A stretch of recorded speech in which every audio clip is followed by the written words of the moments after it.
지금 근데 목사님 그 MBTI 잘 모르신다 그랬잖아요. 네. 이게 딱 그 나의 성향이나 성격 이런 거를 딱 그렇게 요약적으로 말하면 전달이 빠를 텐데. 저는 모르는 척 그냥 하시는 거 아니에요, 근데? 아니요. 저는 그냥 제가 알고 있는 저는 트리플 A예요. 그냥 그거밖에 몰라요. 그러니까 트리플 A라고 왕왕왕 소심하다 뭐 이렇게 봐야 되나요? 네. 아 진짜? 네. 저도 되게 소심한데. 네. 작은 말에도 막 굉장히 정말요? 그랬나 막 그러고. 저도 그런데. 근데 이제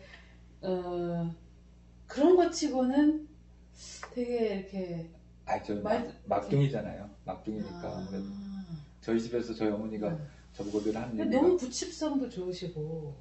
네가 딸이었으면 좋겠다. 그 소리. 그러니까. 너무 부침성도 좋으시고 이렇게 막 또 제일 그 성도들이 많이 얘기하는 게 막 이렇게 그 소탈한 모습, 솔직한 모습. 저요? 솔직한 게 되게 그런 것 같아요. 막 이렇게 내가 목회자니까 막 위험과 막 뭐 이런 거 없고 그냥 이렇게 다 이렇게 투명한 모습? 그러게요. 네. 그거 저희 집사람 맨날 하는 얘기인데 네. 좀 목사답게 있으라는 얘기 자주 하는데. 아니에요. 그게 목사님의 가장 큰 매력인 것 같아요. 그래서 너무 이렇게 되게 어떤 반응이나 그런 리액션이 되게 신선한 거죠. 꾸밈이 없는 모습인 거죠. 내가 이렇게 척하려고 안 하고 그런 거. 척할 거리가 없어서 그러겠죠. 그 런던 처음에 이렇게 이사 왔는데 이제 저 왔을 때 이제 이삿짐 막 날라주고 막 하셨잖아요. 그래가지고 딱 하고 나서 그때 저희 집사람이 그 얘기를 처음 들은 얘기가 런던에 제일 잘생긴 목사님이 나가시고, 전임 목사님이 나가시고 런던 순복음교회에 새로운 목사님 오셨대. 그렇게 얘기를 들었다는 거예요. 그 말은 그 다음 목사가 어떤 목사라는 거야 이게 그렇잖아요. 그렇죠. 우리 가신 오희성 목사님이 또 이렇게 한 인물 하신 분이라. 그래갖고 그러니까 제일 잘생긴 목사님 가시고 그 다음 목사님 된 얘기는 아무 얘기가 없더라고요. 그래서 저는 이제 나머지 마지막 결론에 대한 정의를 저희 집사람한테 들었거든요. 당신은 오 목사님 옆에 있으면 오징어야 그러더라고요. 그래서 맞아. 그래서 이제 제가 항상 저희 집사람이 항상 했던 얘기 중에 당신은 머리빨이야. 머리가 이렇게 헤어스타일이 잘못되면 완전히 얼굴이 이상하니까 항상 헤어스타일을 잘하라고 그러더라고요. 그래서 제가 제 스스로 막. 그래서 오늘도 되게 이렇게 머리에 힘 딱 이렇게. 네, 오늘은 고데기까지 했어요. 진짜. 드라이만 한 게 아니고. 근데 이게 또 이렇게 자연스럽게 이렇게 내려왔을 때는 또 이렇게 또 더 어려 보이는 분위기? 뭐 이렇게 다 나름의 또 그게 있어요. 그래도 오늘 칭찬받고 왔어요. 잘 어울렸어. 그리고. 또 그런 비하인드 스토리가 있어요. 그런 부담이 있으셨구나. 그쵸. 우리 오희성 목사님도 런던 또 한인교회 판에 또 비주얼 담당이라고 저희 자부심이 있었습니다. 키도 워낙 크셔가지고. 그러니까요. 그래갖고 이렇게 사모님하고 두 분이 계시면 사모님이 이렇게 올려다 보셔야 되는 거예요. 키가 막 이렇게 되니까. 그러니까 가뜩이나 이게 너무 그 모습도 영화 같은 데서 이렇게 보면은 저기 바람과 함께 사라졌다. 이렇게 클라 케이블이 막 이렇게 올려다 그러니까 그런 거 같아서 그 애찬 시간에 두 분이 이렇게 얘기하고 계시면 뒤에서 이제 저희가 역시 남자들 막 그래서 저기 키 높이부터 사러 가야 되겠네. 근데 목사님 이제 또 다른 매력이 있으시잖아요. 사모님하고 지금 사모님 연상이신 거예요? 네. 저번에 누나라고 이렇게 무서운 누나가 우리 교회 왔다 처음에 그러셨다 그래가지고 그렇게 어떻게 두 분 만나신 얘기도 좀 해주세요. 그게 저희 집사람하고 저하고 나이는 3살 차인데요. 생일이 같아요. 음력으로. 그래갖고 경제적이군요. 잔치는 한 번만. 생일 파티 해주다가 더 가까워졌고요. 교회에서? 네네네. 그리고 그러면 같은 해남? 아니요. 저기는 서울, 완전 서울이고요. 서울 강북이고요. 저는 해남. 그러면 서울에 그 수목은 그쪽에 계실 때?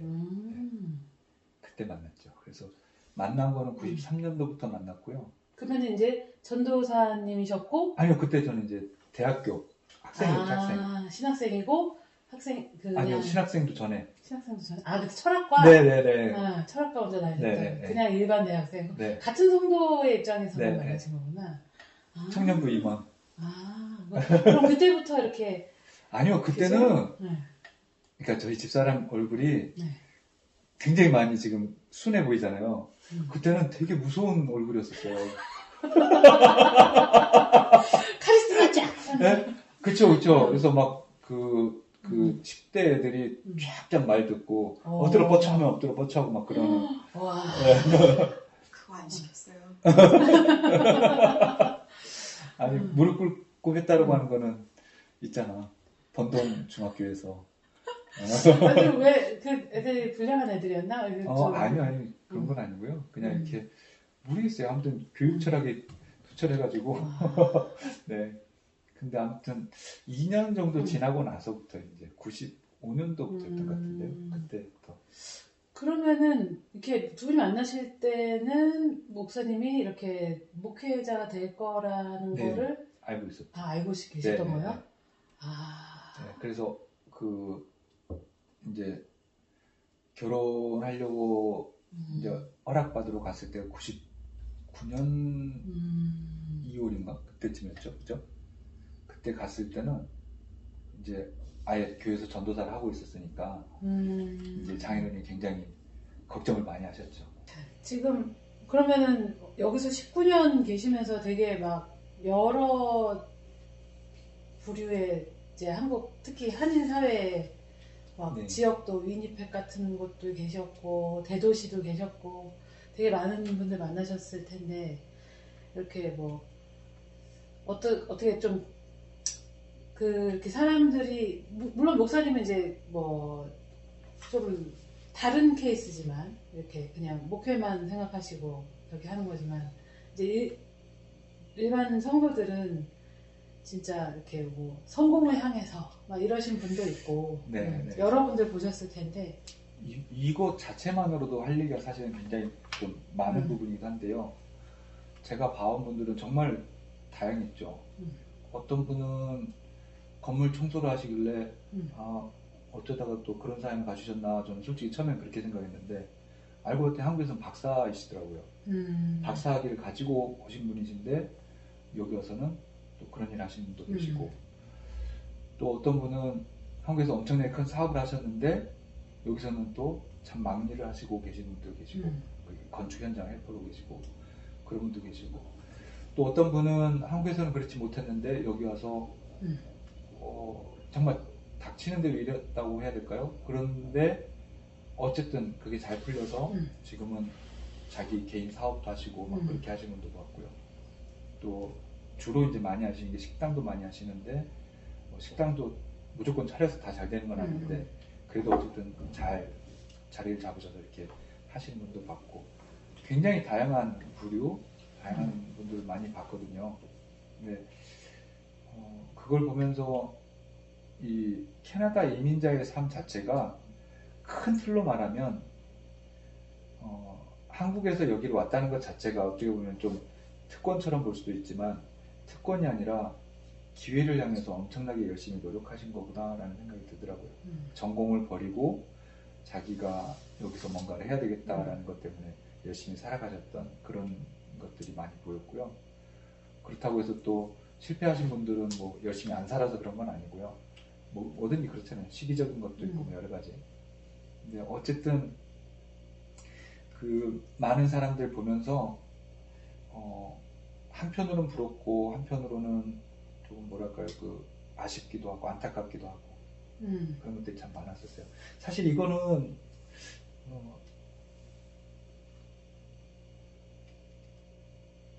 그 얘기를 해야 되나? 저도 사실은 제가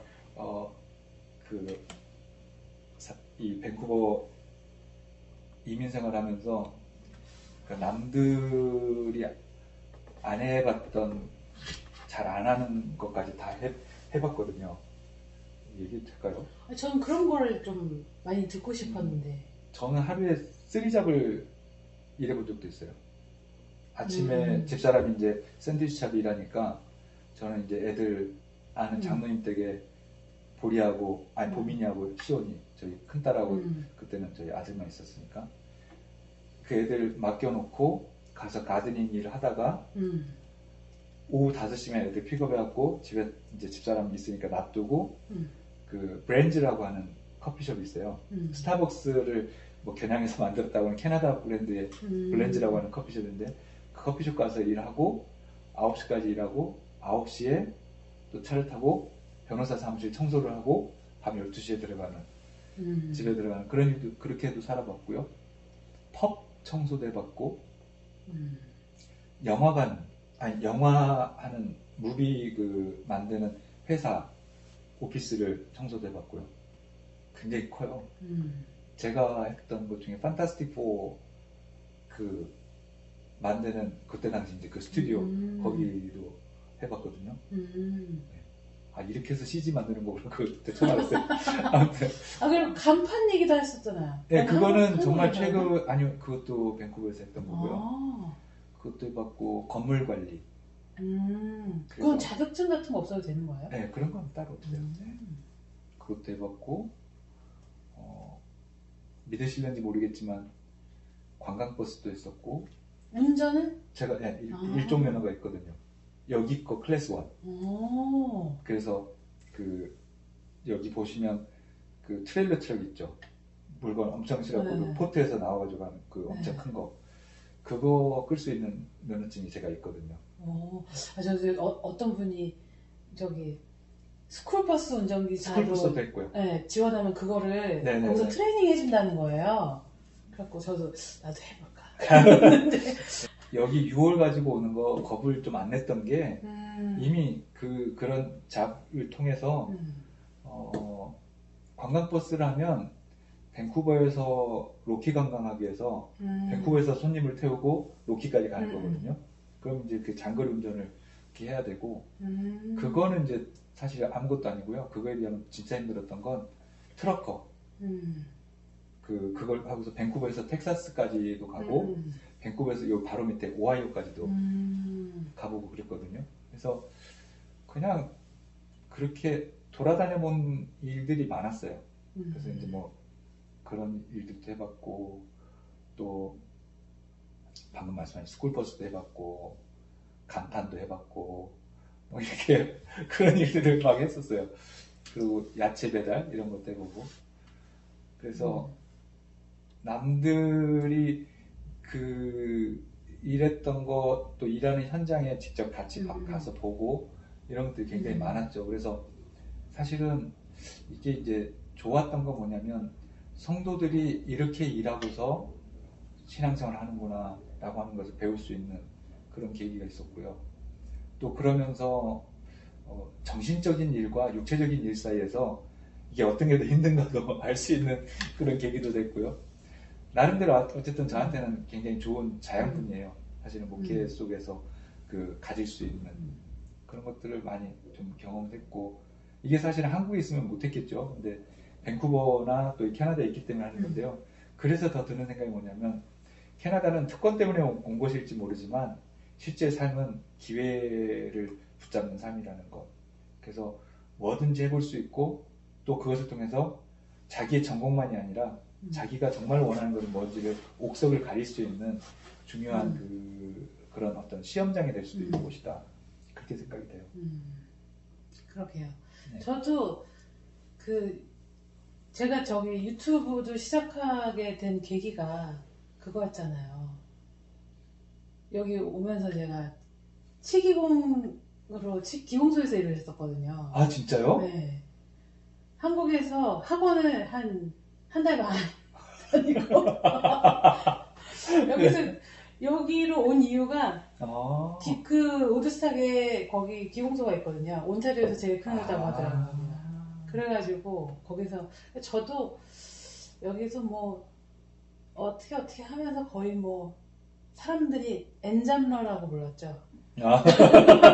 뭐 2잡도 아니고 3잡도 아니고 막 이러면서 엔잡러 엔간한 건 다 해보니 그래갖고 어쨌든 그러다 보니까 근데 이게 물론 뭐 목사님께서는 이제 어떤 뭐 일반인들은 모르는 어떤 또 목회자로서의 어떤 덕목에 대해서 생각하신 부분이 있으셔서 얘기해도 되나? 막 이렇게 생각을 하셨을지 모르겠지만 또 저는 개인적으로는 이제 그런 부분들이 더 이제 또 목회 어떤 성도들이 어떤 목사님의 뭐라고 해야 될까?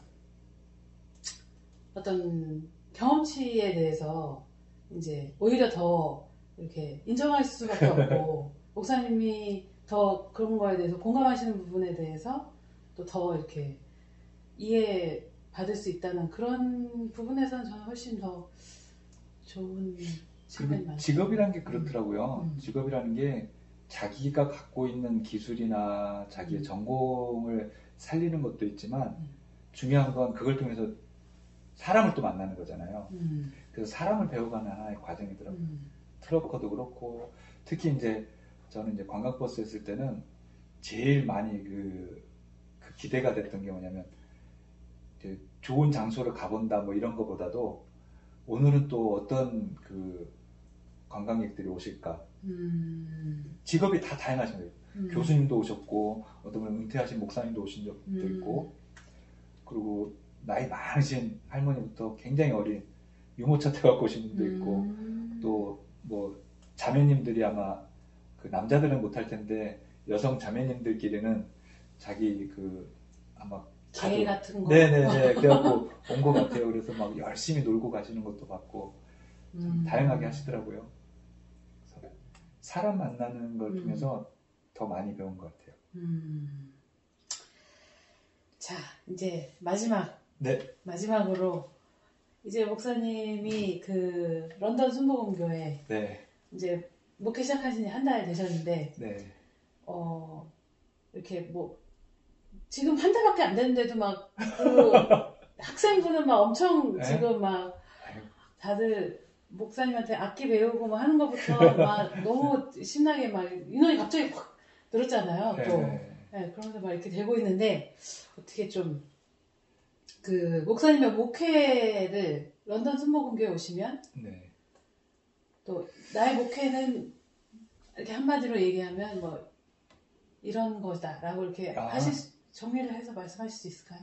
저는 사실은 이제 1월 달에 여기 청빙 그게 이제 통과됐다는 듣고 네. 이제 나름 기도하면서 그런 이제 궁금증이 있었어요. 런던은 한인들은 어떠시고 교회는 또 어떤 분위기일까 막 이런 미지의 세계 속에서 이렇게 막 상상을 막 했었는데요.